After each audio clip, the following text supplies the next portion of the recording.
Welcome to Channel AMEC, your insight to the Australian visa system.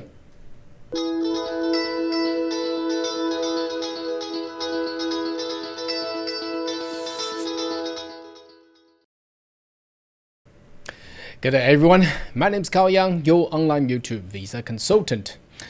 Are you interested in migrating to Australia? Why don't you consider to subscribe to my channel and turn on the bell on the side, so once about all the updates and news, you'll be the first one getting all the insight. Now today's we will update you with the state of New South Wales, which they have announced their National Innovation Visa Program yesterday. Now I thought they already announced it because they were, well, I think they have told in the forum, whether that's a migration agents forum or in the workshop, but what they're gonna do. Now they have officially put that onto their website. So let's get that updated to you. Should you wish to utilize the New South Wales as a state agency for your nomination, here is what you need to do. All right, so it's pretty easy. You just Google New South Wales National Innovation Visa. You should be able to land yourself at this page where it says, well, let's read the important note. It says information about New South Wales nomination for National Innovation Visa is now available on our website. Registration of interest will be open next week. So anyway, there will be a registration of interest, and obviously you need to do your EOI on the National Innovation Visa NIV's EOI, not the Skill Select EOI. All right, it's totally different. Then you need to go to New South Wales and input your ROI, registration of interest. It's I'm not too sure. I think it's just duplication, but anyhow, that's what they want, right? So as far as just give you a summarize at the beginning of this video, it's not much of different to what they offer, or I mean the contents, what they offer in South Australia and compared to also the state of Victoria. So I'm not too sure why these state agency or state government, they do not tend to specify and make differences on their case. So anyway, whichever the state that you want to go to, but it's really blurred. Let me read them out and you will see what I mean. Okay, so the overview, obviously it's the same as every other visas we have done the specific video on. Introducing National Innovation Visa. Subclass 85A NIV is a permanent visa for exceptional talent people around the world, and so on and so forth. It's a permanent visa. You get permanent residency straight away. There is no other temporary visa, whatever that is. The visa seeks to establish an emerging leader, high caliber talent and skill who can make significant contribution to the Australian future's prosperity.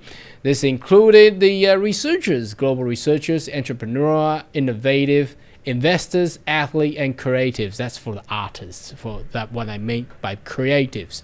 Now, why seeking New South Wales? Well, they are the largest states, and they basically say they have the strategic advantage to attract world top talents, or whatever the state says, because every state says they are the best. So, all right, let's jump on. Priority, yes, it's priority 2 considered by the Home Affairs, apart from what gold medalists or any other type of global award winners. So priority 2 is considered to be, well, the most prioritized pathway currently that I can say about National Innovation Visa. Prestige.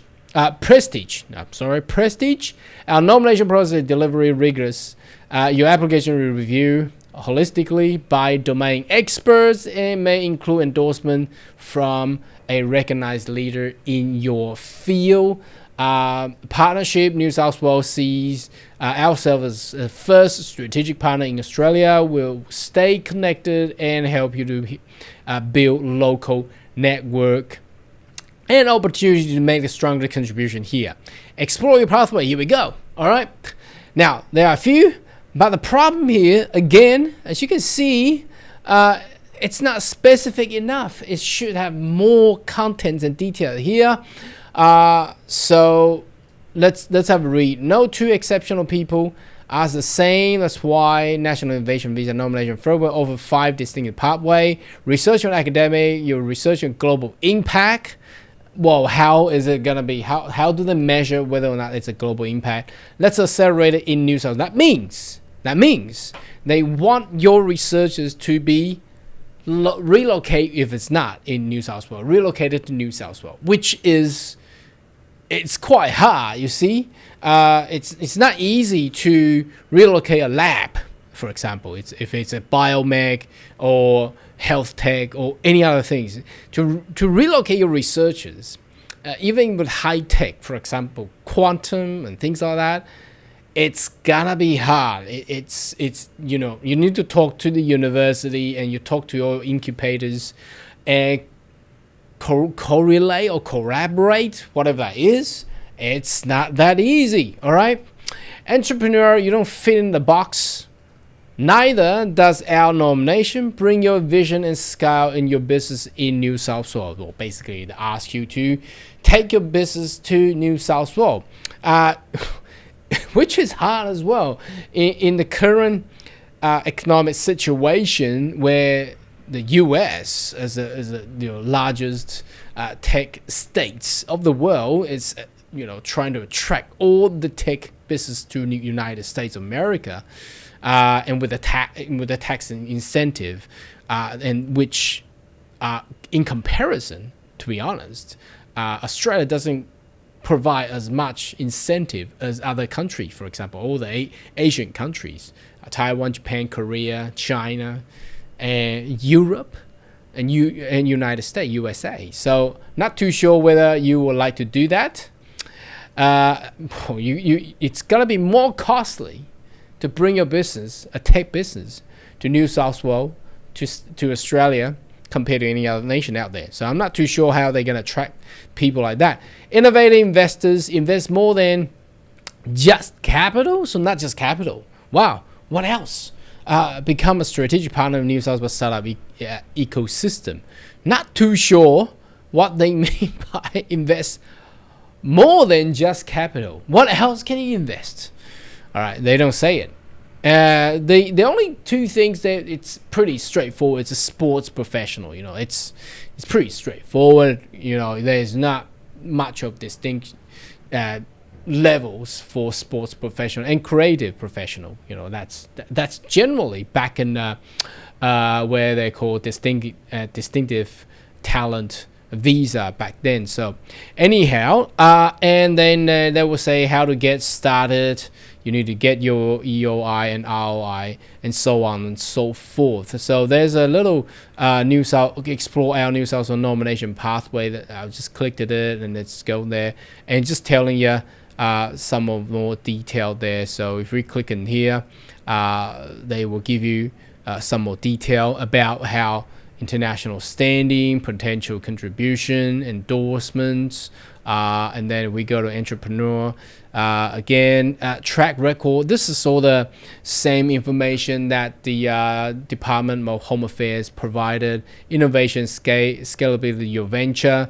That means business into the perhaps VC, and how large is the VC is required. Again, it's another question there. Now let's go back there. Go to the innovative investors. The only problem here is they don't tell you the scale. I mean, contribution to the startup community. Can 100,000 be enough, or it has to be 1 mil, 2 mil, 3 mil? It doesn't really say much. Focus on innovative ventures. Your investment should be primarily innovative, scalable businesses, strong growth, and commitments investing in. See what they do. For the problem with these 3 states, New South Wales, Victoria, and South Australia, or perhaps any other state that come out with the NIV program, is there's no specific detail enough to know what they're gonna do. And the other thing is, we can understand these so-called global talent or national innovation visa, all these significant talented personnel, Yes, there will be a few in Australia, but I think most likely 70, 80%, or perhaps 90% of these talents that you wanted to attract to Australia, to New South Wales, Victoria, or South Australia, they are not in Australia. Now, the problem is, if they're not in Australia, how would they know what sort of research, or can their research relocate to Australia? For example, if you're a researcher in semiconductor industries, now, Australia, yes, they may have, but they are not competitive enough to be the most high-end semiconductor industry, and they don't have industry in Australia. Now, what about those bio and all the health tech and stuff like that? The complexity involved relocating a research is actually very hard. And the other thing, talking about the business entrepreneurial, pathways. If they're offshore, again, what does those states in Australia offer? Is there any incentive? If there is no incentive, why would they do that? And we gotta understand, these talents, they probably don't have that eager requirement to relocate or migrate. And last but not least, the investors. Now, you don't provide a detailed investments. Can 100K be enough? Or there's got to be a threshold out there. Or perhaps you want someone to, contribute $5 million. Then they will question themselves, why would I want to put so much money into Australia compared to any other nations out there? Anyway, that will be the video for today. Should you have more question, query, more than welcome to leave comment right down below. And I'll see you next video. Goodbye.